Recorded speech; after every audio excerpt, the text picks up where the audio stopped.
Well, you're not a bit concerned about this attempt at justification of averaging on the basis that it was reasonable and efficient?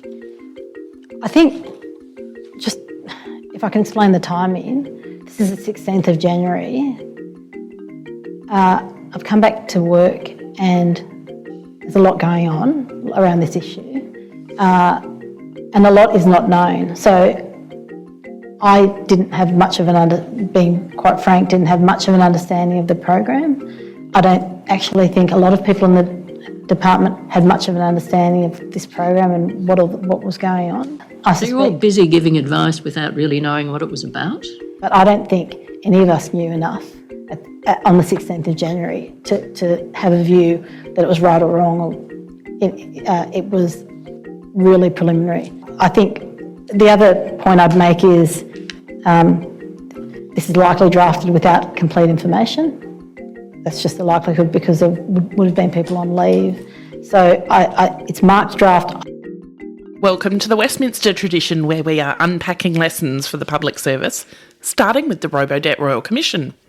My name is Alison Lloyd-Wright, and joining me today on Kaurna land is my fellow South Australian public servant Caroline Grozer-Barlow. Hello, Alison. And recovering public servant Danielle Elston. Hello, Alison. And today Danielle is going to cancel Christmas. Boo! So I understand, Danielle, that today it's your intention to convince us that the Robodebt Royal Commission supports your position that Christmas should be cancelled. Is that right? No, it's wrong. However, I do suspect I'm about to lose quite a bit of my friend of the worker cred in this episode. So I do just want to take you through some of the evidence about decision makers being on leave. So it's less about Christmas for a start. Let's not get there. About decision makers being on leave when important things happen. Yep. How we manage leave, and does government ever stop? Does it ever really stop? And so therefore, can we absent ourselves from the process whilst the cricket is on? Yep. So who went on holidays? So the evidence goes over, as we know, many, many years. And when I opened up all the transcripts and was kind of using a search function on the various witnesses for leave, more than half of them, when having to describe a process, like I got an email and then I went to a meeting, had to say, and I was on, council listening, I don't know that because I was on leave for that meeting. Are you kidding me? More than half of the witness transcripts, when I was looking for annual leave, etc. Wow. Were able to say, and it may have been inconsequential to the evidence giving. Yeah. But in trying to piece together their part of, let's say they were in the program for 18 months, in the course of them explaining their steps in it, more than half had to kind of stop at one point and say, well, look, you'll note that my out of office is at the top of that, or I wasn't there. So that's not necessarily problematic, but it's just more to, I suppose, highlight that it's... I was there, but I was acting and I was... A lot of that. Keeping the seat warm, and I didn't necessarily understand all the history and all the backstory about how we got here, and it was my job just to make sure that nothing really caught fire for 2 weeks until the substantive holder of the role returned. Yep. Perfect. And so I will focus mainly on that summer of 16-17 when the wheels start falling off Robodebt really publicly. But it appears in all the evidence, basically, from the first brief to the closing of the door. It's there everywhere. And it even comes up with not public servants. So the PwC director, Mr. Van Hagen, goes on leave in mid-2017. So he's a part of that provision of advice. The slide deck. The slide deck. And was there a report as well as a slide deck? And so he goes on leave, and when he comes back, he's told, they don't require the report to be delivered anymore. And he's asked questions about it in the Royal Commission, and they said kind of, well, what did you do? And he's like, I was on leave. Obviously meetings had happened. Something must have happened while I was away. Something changed. I wasn't there. I said, so should I get back into that work? Or, where's that work up to? And they said, don't worry about that. That's changed. And I just moved on. So even the non-public servants, the fact that going on leave is a circuit breaker for your part in the process. Yeah. Even for PwC, that came up. So interesting. Reviewing all of that made me wonder, do we really have good systems for managing leave and ensuring continuity? So to be really clear, annual leave is really important, sick leave is really important. rest and reviving is really important. It's more, so it's not a question of taking leave, it's a question of how we're going about this. Yeah. And so old mate Catherine Campbell gets a Guernsey in nearly every story. She doesn't strike me as the type to be taking a lot of leave. She did sometimes. She did. So she did occasionally. Now, what I have is 5 times Barry Jackson, who we'll talk about in a minute, acted as the secretary. Now, I don't know if any of the other senior people acted, so she may have taken more leave than that. But 5 times Barry got in the hot seat as the acting secretary. So there was at least 5 times, and as I said, there could have been another senior leader who stepped into the secretary's role. Yeah, but right. I couldn't find it in the That's quite evidence. a lot, actually. 5 times over 3 years. Yeah, some of them are. I mean, the other thing that's really interesting is one of those times is for a day. And this is where we'll get to delegations and decision making. Yeah.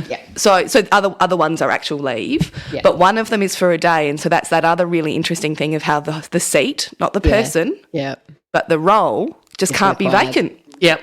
Yeah, that makes more sense. So she did occasionally, and there's an interesting story that I'll tell you where my first reaction was, oh, God, that's such the wrong thing to do, and then this horrific moment where I was like, oh, I did that once and had to get some wise counsel from someone who worked for me about changing how I manage leave. So there's this bit where Catherine Campbell talks about what she was up to on leave, and I just think we should have a listen to that because you'll be like potentially a bit surprised by how she explains it. What you found out when you returned from leave in the debrief with Mr. Barry Jackson, who acted in your position while you were on leave, was that he gave instructions for the department to develop a request for legal advice to the Australian Government Solicitor in relation to the lawfulness of averaging. I don't recall that. You recall the handover with Mr. Jackson? No. Oh, there must have been one. My recollection is I returned from leave that day and went straight to Parliament House. I don't recall a handover with Mr. Jackson other than I'm glad you're back or something like that. Well, it wasn't the average period of Christmas leave in respect of all being quiet within the department, was it? No, but I was engaging with Ms. Golightly.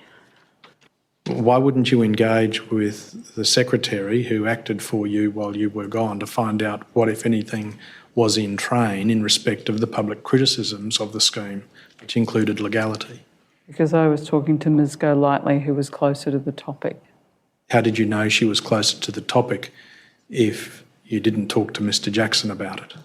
Because on my leave, I had seen the media. It's not as if I had not seen anything, and when I came back, I spoke to Ms. Golightly. I spoke to Mr. Jackson as well, but I don't recall it being a formal handover briefing. And of course, there were other things happening within the department as well that required attention at that time. Barry Jackson becomes Deputy Secretary at DHS in early December 2016. So he's a long-term public servant. He's had lots of other roles, but he's the Deputy Secretary at DHS from the 6th of December in 2016. He's area-headed operations for Medicare, Centrelink, child support, as well as like other branches. You know, there's often like little sub-branches like responding to natural disasters. Yeah. 5 minutes later, he acts as the secretary for Catherine Campbell from the 22nd of December to the 9th of January of that same year. So 4 weeks after he's in that role. Even that is fascinating, right? Like, who chooses their brand new DepSec to act for themselves unless they're not really planning on stepping out? You know what I mean? Like, anyway, sorry, I'll let you get on with the story. No, that's right. So we've done this episode. It's the one where there's a lot of media starts in mid to late December, and some of the people start saying we should turn this off. Like, what is going on? We need to stop and reset. Yep. There There are others, like Melissa Golightly, saying absolutely not. Keep powering on. Yep. So that's all blowing up as Catherine Campbell goes on leaves and Barry comes in to act in her chair. He does what I think I'd do, what we'd all do. He's like, okay, that's all right. Things always, things often come up. Yeah. Right. Down the line, can someone tell me what this is? What do we know about it? like he does the fact gathering that you do. Yeah. He rings the line areas. He says, what's this media about? We've talked before about sometimes media is a one-off person's story. It's not always systemic. And he gets told, it's all fine. This is a really well-established program. We've done all our work and it's just how we do things. Nothing to see here, acting secretary.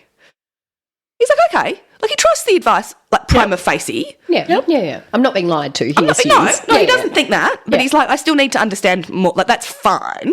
Yeah. But I need more. So Christian Porter is acting as the minister. Alan Tudge is on leave. He's overseas. Yep. It's all going publicly nuts.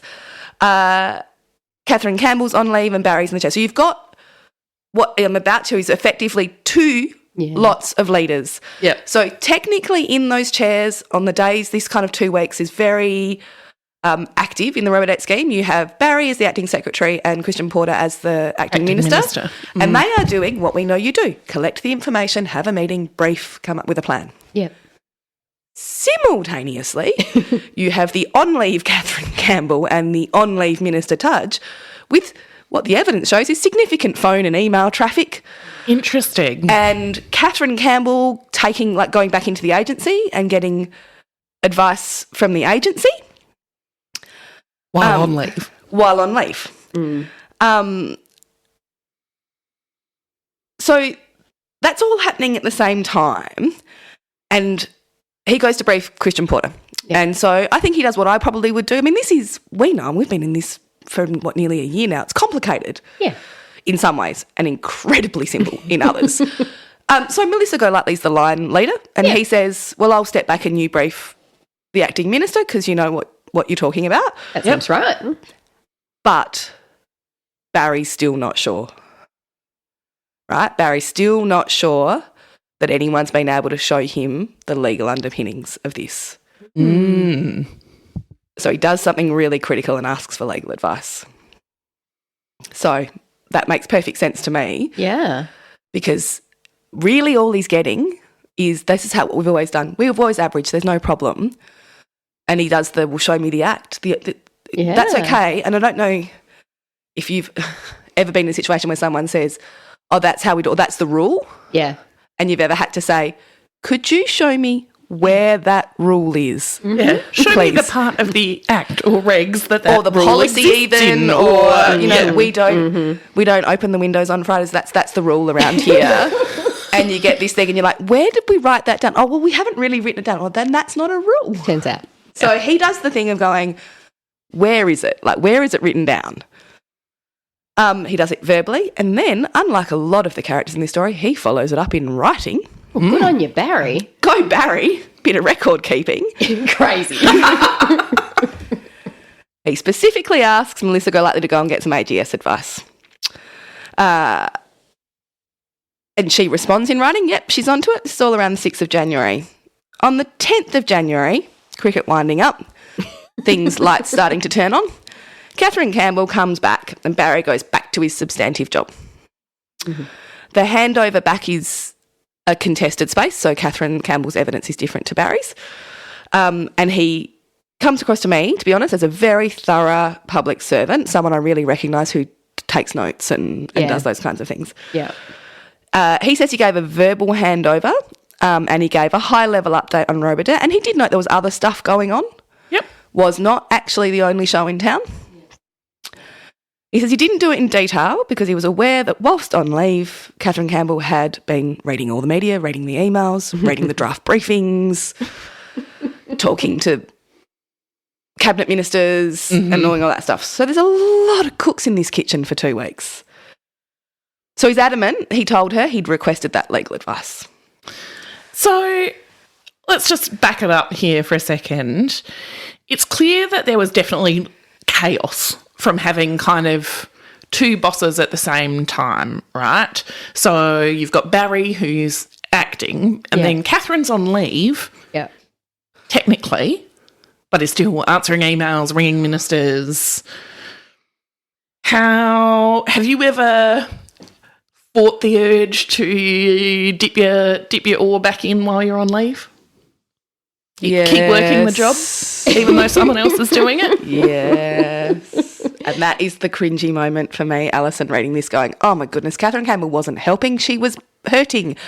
And then had a strong memory of going on leave, putting my incredibly capable 2IC in the chair, thinking I was helping by just checking my emails on my phone and saying, oh, it's in this file over here. Oh, God, yes.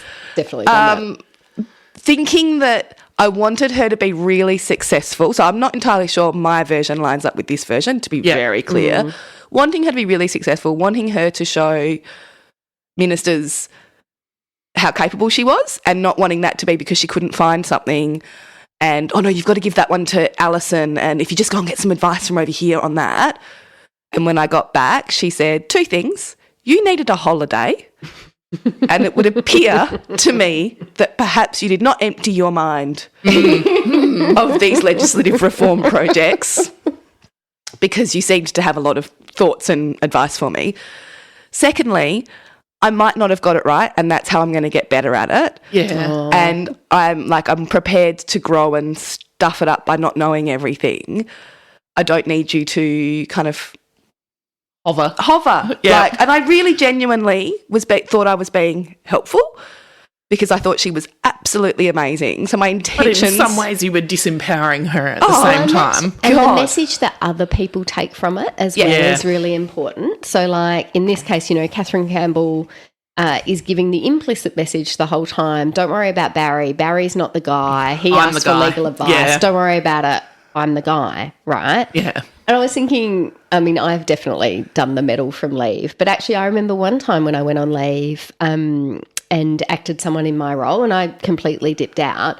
And when I came back, I discovered that some of my other senior leaders, or one in particular, had refused to meet with the person who was acting for me because they'd said, oh, well, you're not really the person in charge. And you don't have anything to add value to which is, I mean, there's a cultural problem there as well. But I think also it did actually speak to the way that organisation had been functioning previously, which was quite a chaotic and personality-driven organisation. Yeah.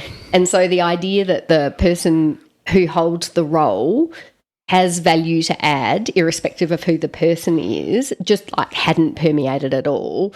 And I was like, Because it's a holding pattern.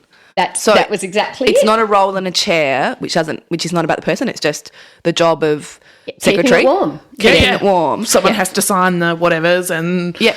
It's that everything stops until that person comes back. And I have seen that in so many places where if that leader's not there, well, they'll sign a leave form or something that cannot be not done. Cannot be not missed. Yeah, Yeah. But if it's a part of a 2-year something or other And it can wait 2 weeks, you'll just sit on it until they come back and let them deal with But is that it. efficient running of government? Well, the other thing that really strikes me here, right, and we're just going to take a slight detour into one of my niche interest areas, which is fraud and fraudsters. Ooh, yes.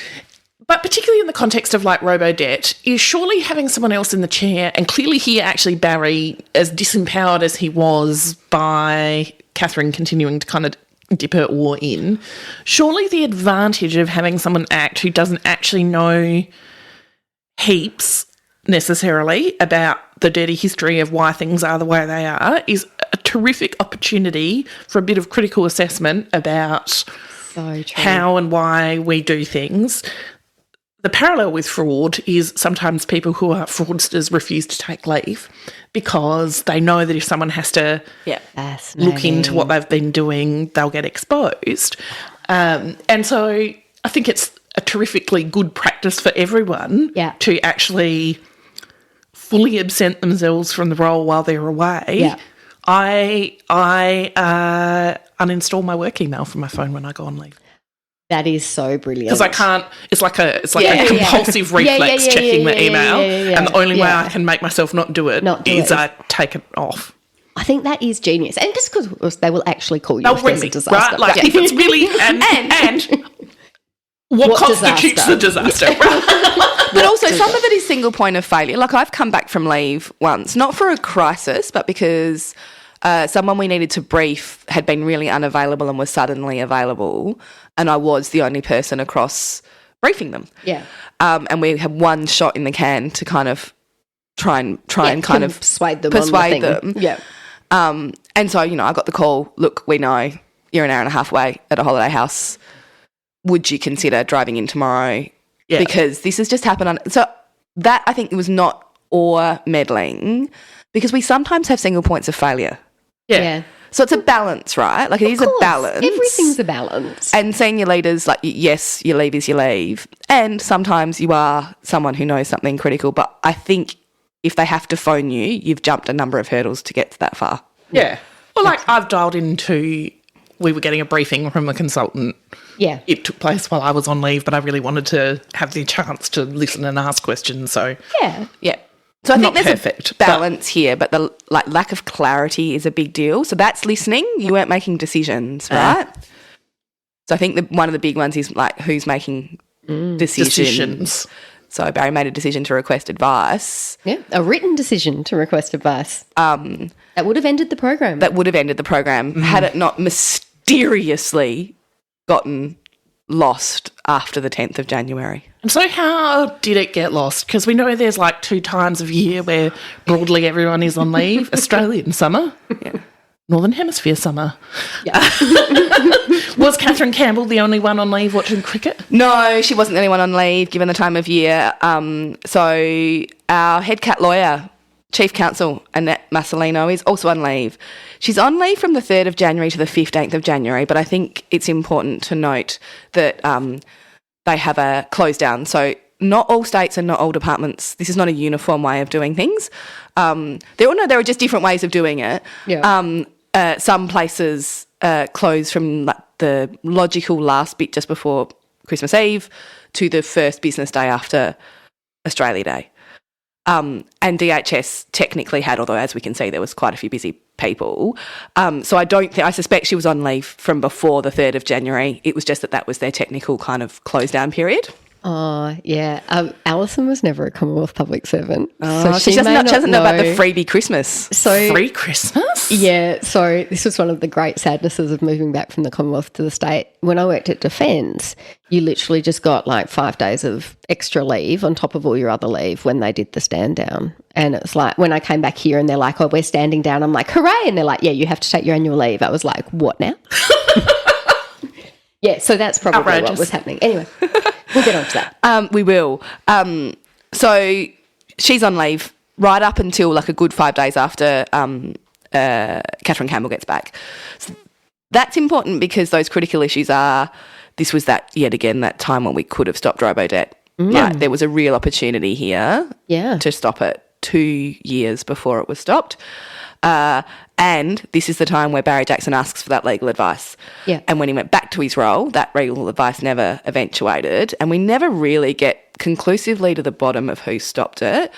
What Barry says is, having been requested by him as acting secretary, he believes that only a secretary could have withdrawn that request. Yeah. There is no evidence that request was withdrawn specifically by Catherine Campbell, but that's where he kind of lands from what must have been the most logical. I'll find a spot. I'm pretty sure the Commissioner makes a finding on this, doesn't she? But I just can't remember whether she finds it likely that I thought she found that it was likely that Catherine Campbell gave a verbal direction to Melissa Golightly not to progress. But there's no real... No, there's no evidence. That's right. But I think she makes a finding. I'll find it and pop it in the show notes. I effectively think that's where all of the evidence, what it says, leads. But there's no one who can say or put their hand up to that. So Annette gets back from her leave and gets a handover from the acting chief counsel, Lisa Carmody. And there's lots of argy-bargy in the evidence about what handover notes and documents Annette Massolino sees at the time. Is this the folder? There's like a folder. Yeah. What did she see when she got back versus like 6 months later? Did she, pick it up and have a look? And so there's a lot of kind of contested evidence about what that handover looked like. And there's also a lot of argy-bargy about who's in what role on what date. And it's like peak government. Like, to listen to it and read it, you're like, oh, God, I feel a bit embarrassed for the outside world. And again, a lot of it's to do with delegations. But so they're kind of going through emails from someone called Sue, and the question is, Was she in her role on that date as general manager when she sent that, or was she the acting deputy secretary given it was the leave period? This is kind of like 4 pages of transcript where they're trying to get to the bottom of what chair In what capacity she sent the email. Yeah. Interesting. And so that is important, though, who's in what role on what date, because certain powers and delegations and rights and responsibilities travel with a certain role. Has that ever tripped you guys up before? I know that I have definitely had the challenge of trying to work out who it was when we've had like a secretary challenge travelling overseas is particularly the one where it comes up. And it's like you need to get a signature on a briefing to exercise the power, and do you get the person who's in the seat here or the person in the because they're not really not working because they're overseas with a minister, and that's not like a anyway. Like I know that it has been a challenge, and I don't have a heuristic on this one. I can't quite remember what I always do. I had a responsibility for delegations in an organisation Sorry, that had 33 acts committed to it. Oh, Jesus.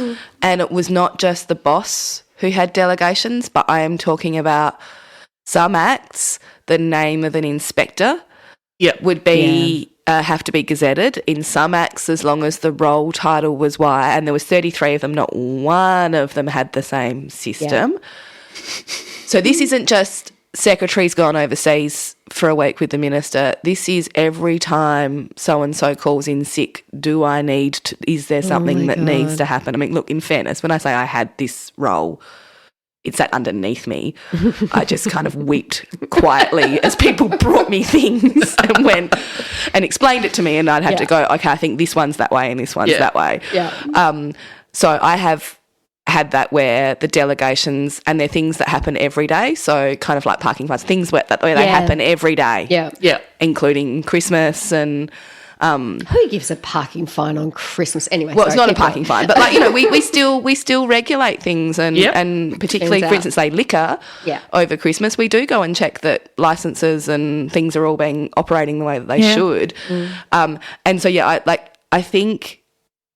I think it's something that and what I learned from that is we need to train people better in this stuff. We need them to understand whether the delegation is theirs or whether it's the chair that they're in, and what happens if they're not in it. And because there's often actually another sub bit that will say it's anyone at that level, but if you don't know the answer, you can end up signing in this things, kind of confusion. And signing things that you can't, or whatever else. So I think it's unnecessarily, I mean, when I'm made boss of the world, we will do legislative reform that builds like mirror systems so that everything's either by role title, like there's some consistency to it. It's going to be an exciting omnibus piece of ledge, Danielle. So Alison's forward to the second reading on that one. Alison does agency titles, and Danielle does. I do stop making like 40 different ways for what is effectively the same thing, but it was drafted by a different person. Yep. And they've gone with, you know, hair colour and you've gone with eye colour or something. It's like, why do we do this? And then someone just wants to go to the beach for a week and we need a lawyer to tell us how someone acts in their role. Yes. Or things to urgently go to Cabinet because it turns out that only Cabinet can approve. Oh, yes, that's another cracker. Yeah. Someone being on leave. Government does that's not what the Act says. Stop. No. So true. if we go back to the handover part of it, Annette has quite a different experience to Catherine Campbell, and says that she was overseas on holidays and therefore not permitted to have her Commonwealth phone with her, and so came back without having followed the media and emails, so she hadn't been flicking through and saying media, but then also the briefing and the draft, and we're not going to do this briefing, and we've gone to see Minister Porter, Minister Tudge is back. She comes back quite blind. And so she talks through the verbal handover she gets from the person who had been in her job. And the critical part is, would she have been, like, the question is, had she been briefed that this AGS, like that Barry had asked for the legal AGS advice? Yeah. The fact that so many people are on leave is used by her as the reason for confusion. And I don't think that's super unfamiliar to us either, right? Yep. Like, so she says, that note was drafted. I think it would have been without complete information though, because there's just a likelihood that there wasn't all the information in it, so it just kind of died because it was the leave period. Yeah. Yep. So that created really unnecessary confusion. Yeah. And I actually think the fact that people were on leave, there was not an understood convention of if you're acting like You're acting. Yeah, you're acting. Get out Yeah. of the space if you're not there. Yeah. All of those types of things. So because they didn't have good, it's a bit culture, it's a bit HRE systems for what happens when you're on leave. Yeah. That is actually one of the most critical reasons why it wasn't stopped in that 2-month period, Yeah. which was probably the best chance it had to stop suddenly Yeah. from like the whole way through. That was the moment. There's lots of other moments, Caroline. I can see there are lots of other moments, but I feel like that's the one Yeah, where it's definite.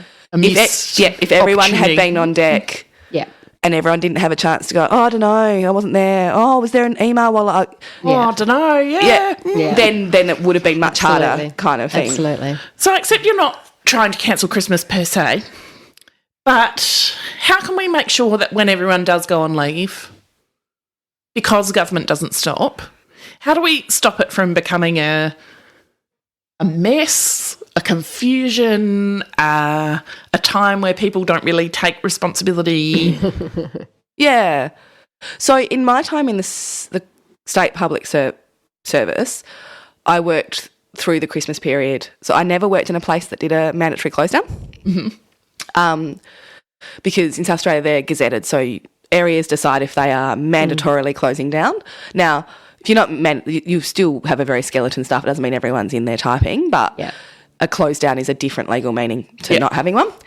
And so I worked through, and what that means is if you're like one of only the skeleton, like it's very busy. On those Boxing days, like it honestly, there was always Always a bushfire. Always something. There's always something going on. There was always something, even if it was like less interesting than that, which was a staff member in a large organisation who had horrible pre-Christmas news and needed income EAP, protection that could only be signed off on by someone at a CE delegation, and trying to find someone at that delegation to sign it so this person could have income or something. Yeah. You're right. Whether it was externally facing or internally, it was busy. It never stopped.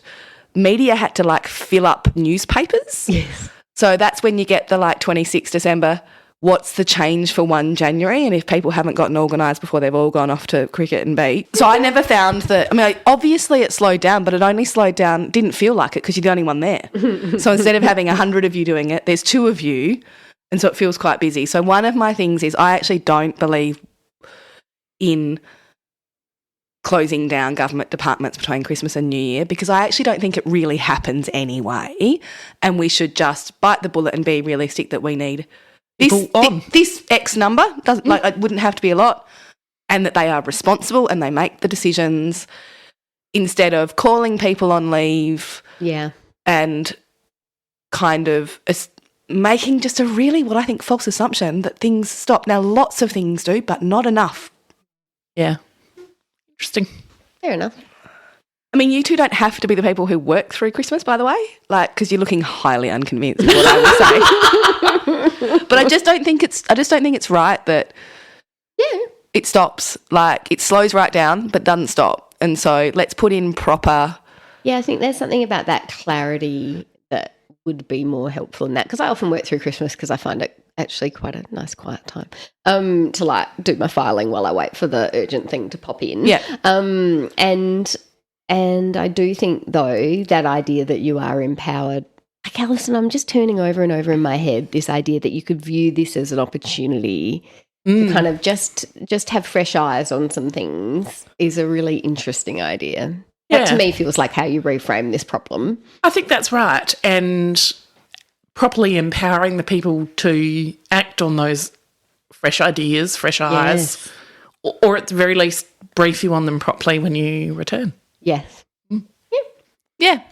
And I think it matters more in some places than in other places. And I think in this situation, I don't think that they'd ever had leave interrupted before because they were in some ways reasonably removed from the argy-bargy of Life. of things, of transactional things. And that's why they found it even more difficult to manage, because just the tone in the evidence of like, but it was Christmas. I know. They sound so outraged. They sound quite outraged. They were like, can't this all just wait till the 15th of January? Yeah. But for whatever reason, the media had gone, nah, like, it's not. For the reason that it was like, turns out, the biggest scandal in public administration. Sure. Sure. But, I mean, you do get a lot of media fluff over that period of time. You don't normally get hard-hitting social security stories. So I think they're all a bit surprised by it, not prepared for it. And I have definitely been reminded that if you're not there, you're not there. Step out. Get your hands off the tiller. Like, Yeah, disable the email on your phone. yeah. Love it. Life hack. Till next time. Just some appropriately bureaucratic disclaimers. Those of us in the employ of the state government speak in a strictly personal capacity, consistent with the Public Sector Code of Ethics that permits public servants to promote an outcome in relation to an issue of public interest, in this case, the betterment of the public service. Nothing we say should be taken as representing the views of the government or our employers. While we've tried to be as thorough in our research as busy full-time jobs and lives allow, we definitely don't guarantee that we've got all the details right. If you want rigorous reporting on Robodebt, we recommend the work of Rick Morton at the Saturday paper, Chris Nouse and Luke Enrique Gomez at the Guardian, Ben Eltham at Crikey, and of course, the Robodebt Royal Commission itself. Please feel free to email us corrections, episode suggestions or anything else at thewestminstertraditionpod@gmail.com. Thanks to Pampot Audio for our intro and outro music. Till next time.